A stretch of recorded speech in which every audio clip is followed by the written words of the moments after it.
Welcome to the Encore Audio Archives YouTube channel. I'm Taper Dave, and this is my channel. I've uploaded hundreds of talks here that I've recorded at meetings in West LA, and I've also recorded conventions starting in 2013. I've got a bunch of those up. And Walt and Mary Murray, the original owners of Encore Audio Archives, started the company in the 80s, and Walt recorded Joe and Charlie's and a bunch of stuff down in Vista, California. My sobriety date is June 20th of 1994. I hope you find something you like, so please like and subscribe to my channel and comment down below. If you want to hear something that I don't have or that you don't see, I'll see that I get it. Anyways, take care and have a great day if you want to. Let's welcome today's speaker, Dianne.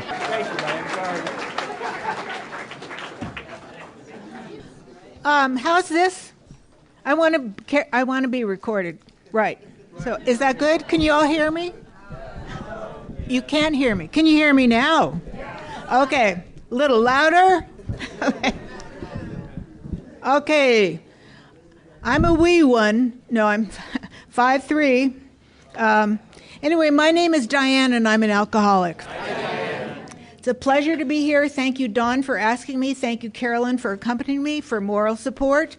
I brought visual aids because I was a teacher, and I can't get that out of me, even though I didn't last as a teacher for very long. So I'll tell you a little bit of my past. I was born in Pasadena. My dad came home from World War II. We moved to Santa Barbara, and that's where I grew up. I'm still friends with my kindergarten, two friends from kindergarten. I'm friends with friends from junior high and friends from high school. And I've gone to every reunion up at Santa Barbara High School, and we always look down on Los Angeles. We considered Santa Barbara Northern California. And God had a sense of humor when he brought me here. He said, okay. So anyway, visual aids, so I can remember to tell you everything that is important about staying sober. Okay, I was valedictorian in junior high and high school. I went with the student body president. I went to Cal. He went to Stanford. We stayed together for a year, but it was really hard because when I went to his school, we had to sit on his side of the stadium. And when we came to my school, we had to sit on my side. So the Bears versus, then it was the Indians. Anyway, we didn't continue. Anyway, he went on a path road up. He became a state senator. I went on a path road down. And I ended up here. So, I was a late starter, and Santa Barbara is kind of conservative, and one time a fellow in high school, senior year, showed up with a beer, and we thought that was shameful, and all of us girls ostracized him. Anyway, at Cal, there were fraternity, sorority parties, and I had to learn how to drink beer. I just didn't know. I remember one of the first parties I went to was at a beta house, and I think the floor downstairs was about an inch of beer covering the floor because they had these kegs and they overflowed. But we danced, and so I learned how to drink, and a little bit. But I didn't hit any of the hard stuff. I was a late starter. Okay, let's see. So that was it. Okay. I was always athletic. Well, I think I've told some of you this, but my mother was a trapeze artist for Ringling Brothers, and she was very athletic. And she flew without a net, as did her sister. They ran away and joined the circus. So I have a little bit of adventuresome in me. My father is a lot more conservative. He was a builder. He had a good business in Santa Barbara, built a couple of big buildings, but mostly did small jobs. So anyway, luckily my parents put into me to get an education. So after I graduated, I didn't know what to do, so I got a teaching credential, and I didn't really want to teach. So a girlfriend was going, this was at UCSB, so a girlfriend said, I'm going down to see the tables for occupations. And so I said, I'll go with you. And there was one for the Peace Corps. And so she signed up, and I said, well, I'll sign up too.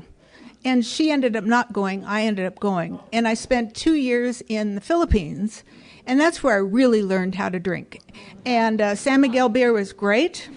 And if I could have, I would have drank daily. I was an English major, but I'm not sure about these declensions. So let's see. And I learned how to smoke grass. And the first time I bought some grass, a girlfriend and I were in the Mabuhay Hotel off the square, and we didn't know where to buy it. And so we asked our elevator man, can you get us some grass? And he said, sure. So he gave us this little matchbook thing of grass, and it turned out to be oregano, but we didn't know that. But we later got a hold of it. And when I went to, after I finished that, I decided to take the long way home. They had Pan Am Flight number 1 then that went around the world. And so you could go up and down and up and down. So I didn't really want to come home. So I came to India. Well, I ended up in Cambodia and Thailand. And then India, when I got off the plane in India, I felt like I was home. And I thought, anyway, so I stayed. And there I got into the ganja with other Peace Corps volunteers.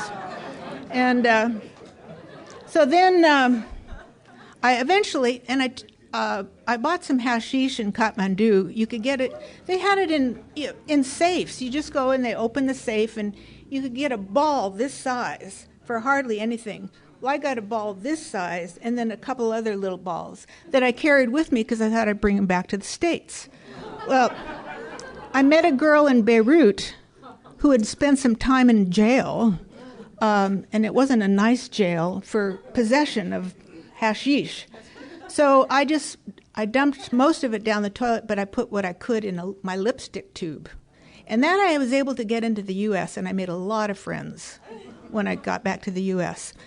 Anyway, so I come back, and I don't know what I'm going to do. So I was depressed for about three months, and then I got a job teaching up in San Leandro, and I got fired from that job because I was drinking. And one time I looked up at my classroom. I was teaching high school seniors English, and there were 2 kids in the classroom. There were supposed to have been 35. And it wasn't long after that the principal and the vice principal called me in and said, Miss Piskulik, I don't think you're suited to be a teacher. We would gladly accept your resignation. So they let me resign. So then for a year I floated around in Berkeley, not knowing what to do. I worked at a factory. I thought, blah, blah, I don't want a thinking job. I work at the Rad Lab. Anyway, I got a job filing library cards, typing the subject headings. This is how old I am. Subject headings, they were in red or in black, and subject headings on the index cards that went into the library things. So one time, and I worked for a professor, too, typing up her notes, who happened to be in library school. And I was drinking the whole time, but I always maintained a job, but drinking, smoking a little grass. And both of these, the assistant librarian at Bolt Hall and the professor at the library school both said to me, you have a degree and you're doing this? And I said, I didn't know what else to do. So they encouraged me to apply to library school. So I did. And I got a master's in library science. And I loved it. I ended up in Oroville. I chose a small Northern California town, nestled in the foothills of the Sierras. And I was head children's librarian for the whole county. I had 17 branches. I went on the bookmobile. It was fabulous. And I told you I played tennis and skied. Well, on the tennis court, way over there, I saw this man. And it was like electricity. And somehow we got introduced, and it was love at first sight. He was the love of my life. He's dead now, but he was the love of my life. And he was a doctor. He drove a white Cadillac, a white Mercedes. He had a big white boat and a lot of money. And we would take trips to Mendocino, and we'd see how fast we could drive the Mercedes to Mendocino, drinking cabaret all the way. And anyway, the drinking got worse and worse and worse. So it's now time for me to get sober. So what happened is that we came down to a medical conference in Los Angeles. And we got together with some friends of mine from junior high school. We're married. And later, well, when I went to a pool party with some other friends, I brought a half a gallon of Almaden wine, which was my choice at the time.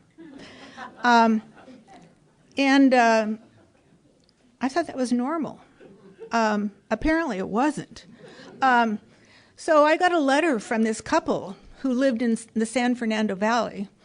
Later said, Diane, you and this man are alcoholics.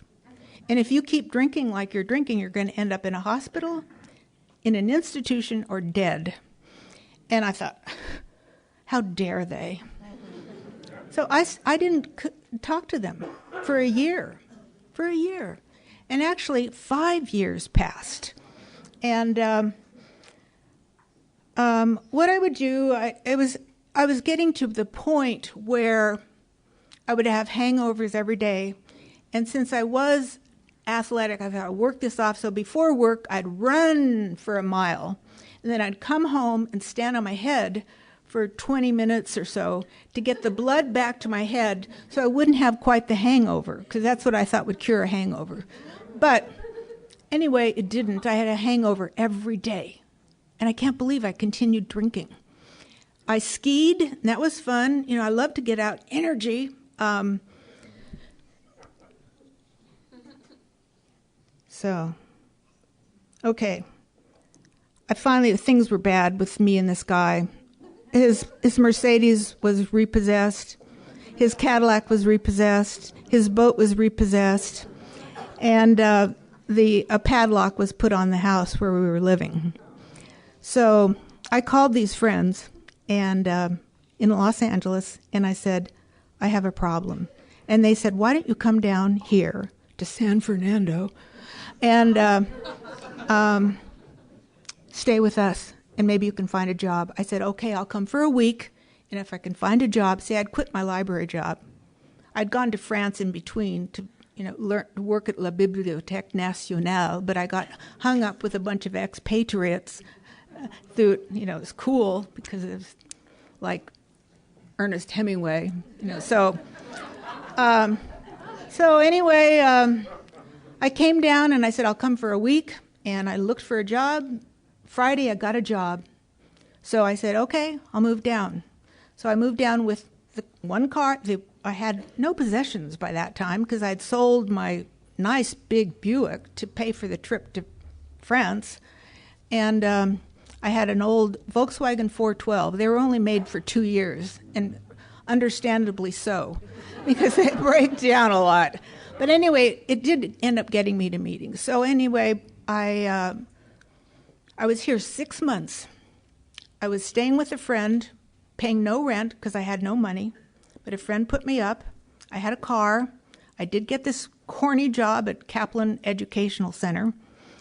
And it was one Saturday morning. The drapes were closed, and I thought, I can't go on like this.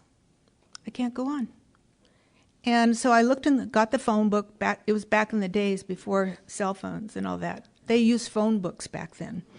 And so what I did was I looked under Alcoholics Anonymous, and there was Alcoholics Anonymous, and it was 4343 Radford, and they had a number. I called, and Alabama Carruthers answered.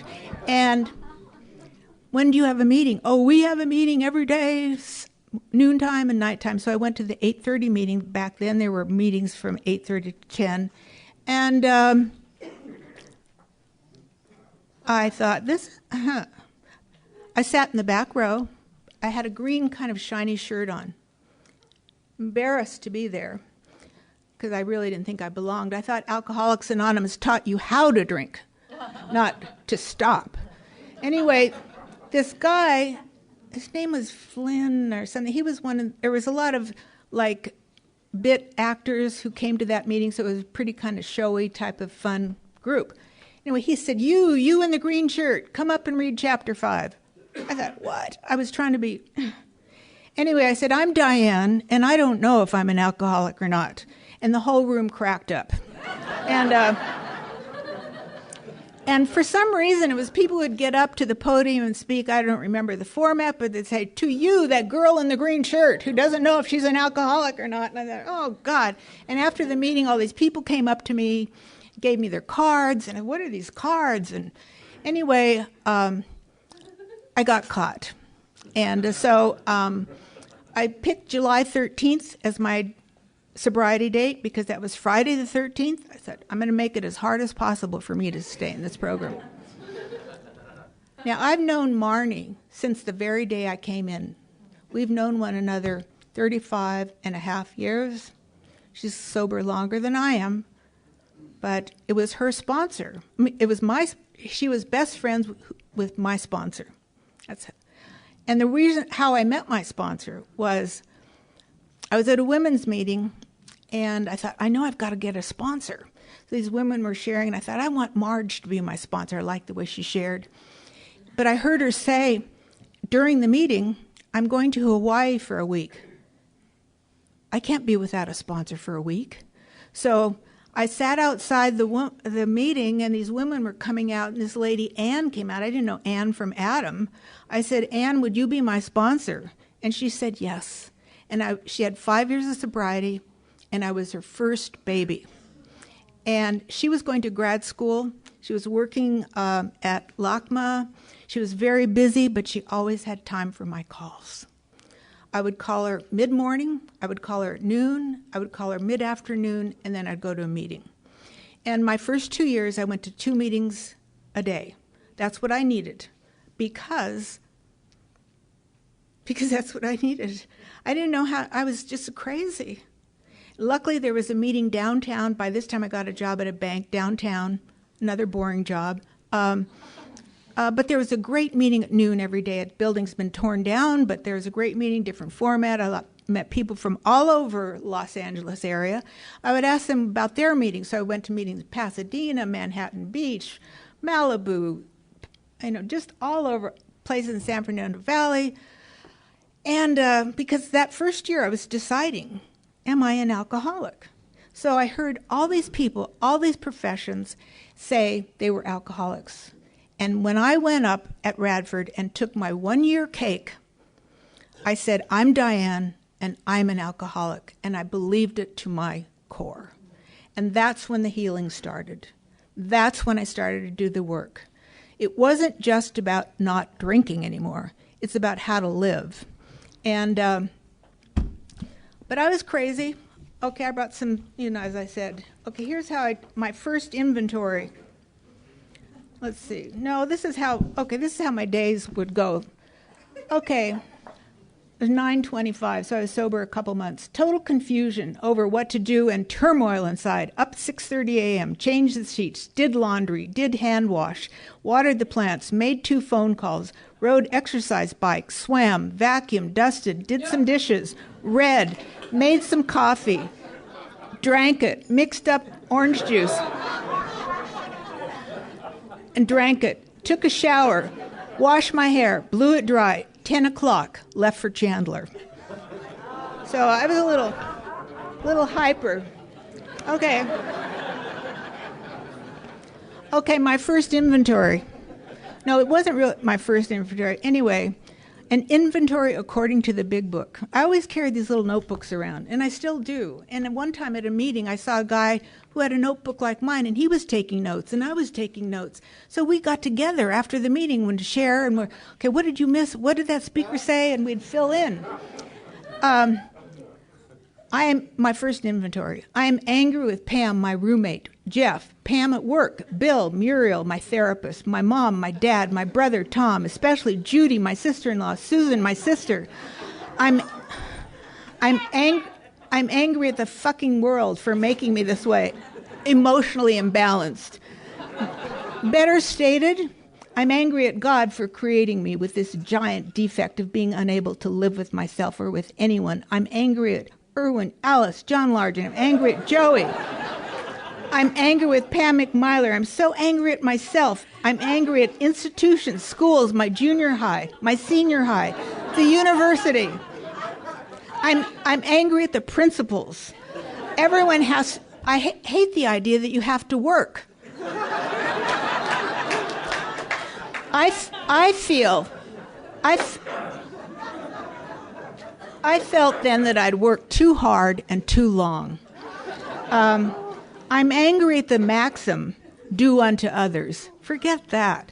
I generally feel I'm getting the raw and the short end of the stick. Okay, I had a little growth to do. Okay, my fourth year. I was working this banking job downtown. It was very boring. So, like I did with Alcoholics Anonymous, went through the white pages, I started reading the phone book. And at the beginning is federal, then state, and then city institutions, like fire departments, so on. Well, under the federal government, it listed CIA. And but it didn't have an address. All it had was a phone number. And then I thought, that's kind of weird. So I called them up. And I said, I would like to apply. And they said, we'll send you a packet. They sent me a packet, and here it is. It's not the whole packet, but this took me 4 months to fill out.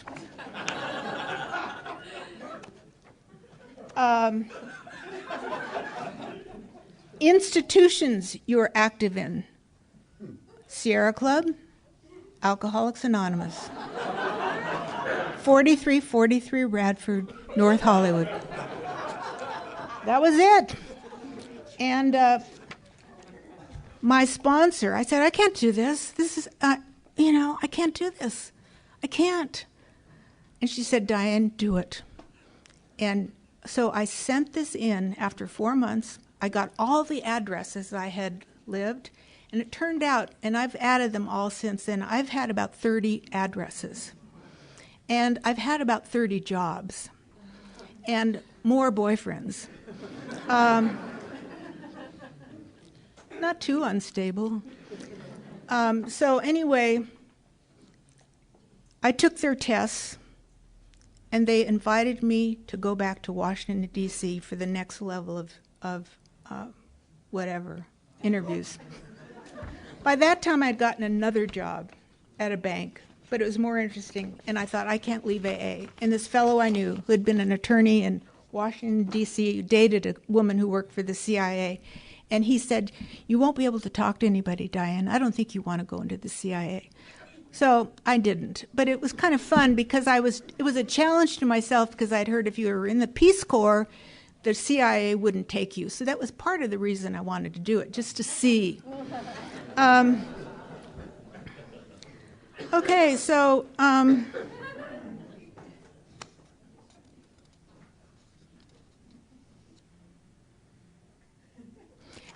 I want to stress. Well, now I sponsor 5 people, and I keep it at 5 because that's enough. One of my sponsees is here today. And I love the people I sponsor. Some I've been with like 13, 15 years. And one is like a daughter to me. I was in her wedding. A fellow I sponsored, I was in his wedding. I love these people. Sponsorship is a gift. And I just want to stress how, I'm 34 4.5 years sober. I still go to at least 3 meetings a day.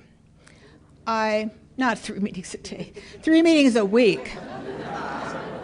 I used to go to 3 a day. Once I went to 4 just to see if I could do it. They had midnight meetings, but anyway, I go to at least 3, sometimes an extra, and I go to Al-Anon, and I've been to CEA How because I got up to 150 pounds once, and Haagen-Dazs ice cream at night will do it.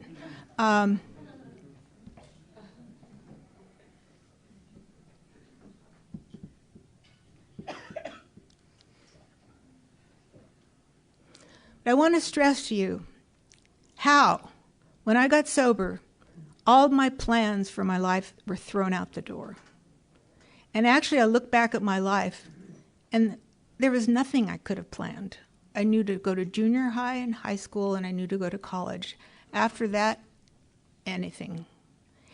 And since I've been in Alcoholics Anonymous, just about everything good that has happened to me has come in through the back door. For instance, the jobs that I had. I would be out here looking. I'd put out my applications like they told you to.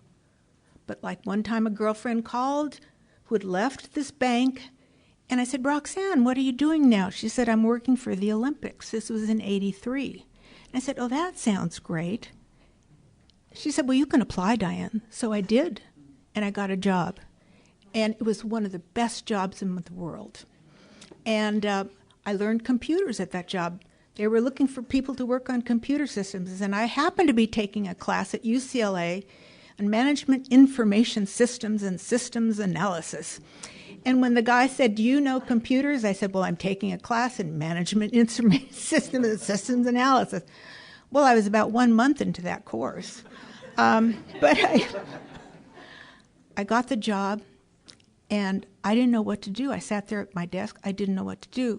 A lady in back of me said, Diane, do you need some help? And I said, yes. And these people helped me to get on to the computers. And after that, I spent the next 25 years working in computers, and I loved it. I loved it. My library mind of wanting to put everything in the Dewey Decimal System classification. Computers have to be precise and put just like this. Information has to be organized so you can retrieve it. And that's what I did, organize information so people could retrieve it. So it really fit me. And that was a mistake, too, that I got into that as far as a job. A guy called me and said, anyway, I got a job. And I was able to retire. I came in with nothing, a car that lasted 2 years. It finally broke down. My sponsor, when some friends said they found out the place I was living was coming up for sale, they said, well, we'll help you, Diane. And I told my sponsor they want me to buy this place that I'm living in. She said it would be she didn't say a good investment. She said it would be a good practice for you learning to work with other people. So these people became my business partner. We bought the place, and now it's paid off. And I drive a car that runs. And I've stayed in Los Angeles because of AA. And I've grown to love Los Angeles because of AA and all that it has to offer. I love the beach. I go swimming down at the beach just above Gladstone's because you don't have to walk very far, and I have senior parking. And a girlfriend and I from Santa Barbara, the one who said she was going to Berkeley, so I said, I'll apply to Berkeley. We're best friends again. Not best friends. We're really good friends. She encouraged me to get a wetsuit. She and her husband and I all have wetsuits, so we go into the ocean now. We can go in. We went in a few days ago. I hike. I don't play tennis anymore because I tore my ACL on skiing. And I have a really good life today. And it's all because of AA. So thank you for letting me share, and thank you, Dawn, for asking me.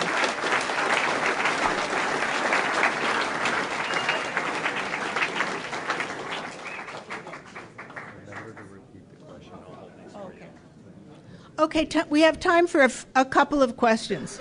Yes. You had brought a book up. What's it? Oh, thank you. This book, I was at college. The reason I brought it up because one of my favorite poems. Once I was looking for the shortest poem in the English language. A boyfriend and I were trying to do this, and I found it's not the shortest poem, but it's pretty short. Emily Dickinson. I'm nobody. Who are you? Are you nobody too? Then there's a pair of us. Don't tell, they'll banish us, you know. How dreary to be somebody. How public, like a frog, to tell your name the lifelong June to an admiring bog. That's one of my favorite poems. That's what I wanted to think. Yes. That doctor. Oh, the question, what happened to that guy with the white stuff? He came down with juvenile onset diabetes, and he continued at age 45, and he continued to drink, and he ended up in 3 comas. The 3rd coma killed him, and so that's what happened to him. Yes? Did all those names on your resentment list wind up on your 8-step list, and how'd you deal with that? My 8th step? What's the 8th step? What's the 8th step? What is it? You're listing people you have to make amends to. Oh, yes, people I had to make amends to. Oh, yeah. Did all the people that I listed in my resentment list end up on my 8th step? Yes, yes. And it took me years to make the final one. Was my boss at Butte County Library, where I was drinking on the job.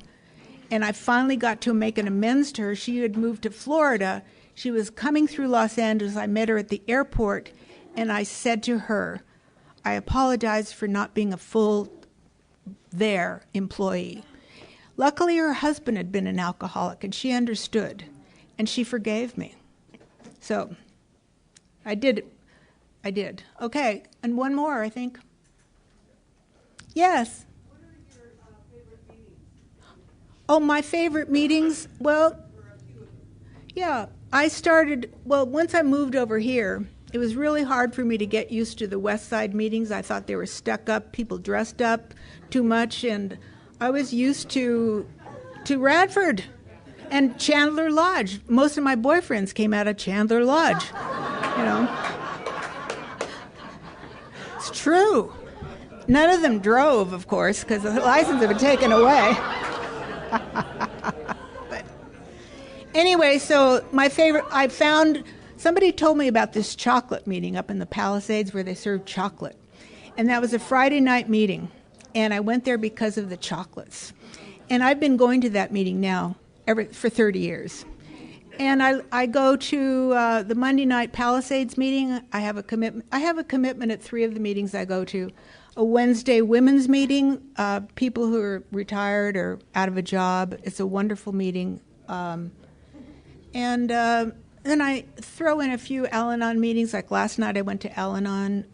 So I have 3 regular meetings I go to, sometimes Sunday night at a little park that Carolyn used to be secretary of. So I just throw in meetings. I'm going through a breakup. I've gone through a breakup with a guy I was with for 10 years, so I'm feeling kind of lonely. And so meetings have really helped me get through that time. Okay, is that it?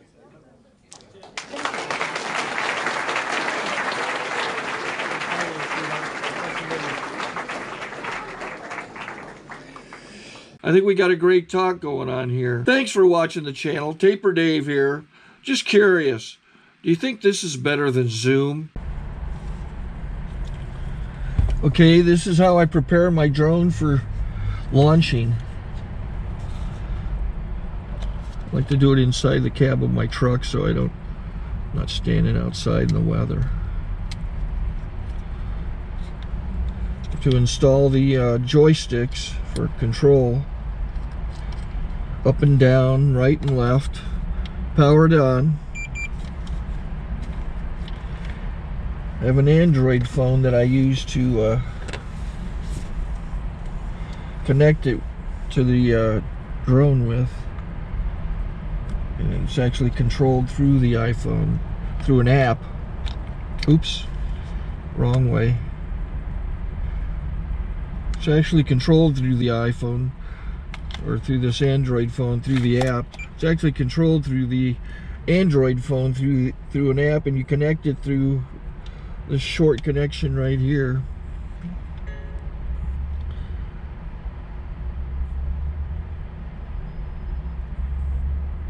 Remote control connected. Remote control's connected. So I pull out the drone. I have to extend the legs. Long legs extended first, then the short legs. Remove the gimbal protector. Set that aside, then power it on one short burst, then one long burst. I lay it down. So I have to go to calibrate. So the drone's not connected yet. It shows you here as this drone gets disconnected, even though the remote's powered on. So the drone has to establish it's connected. So I go into the app to calibration mode. First I'll calibrate the remote controller. Start calibration. Out, in, out, in, up, down, and then this little wheel is to control the gimbal. So it's calibrated. Go to gimbal calibration, start calibration, and then it calibrates the gimbal. If that shows up, the gimbal's moving all over the place. Changes, you can see it on the video. And I'm calibrated to take off. It's acquired 7 satellites at the moment. There are 26 satellites up in the sky, which it has to acquire before you can take off. So it's connected. It's got enough satellites. This is white. I can go to press this little arrow button, swipe right to take off, and it would start the motors if I slid this to the right, but I'll wait till I get outside. Don't want to do it inside.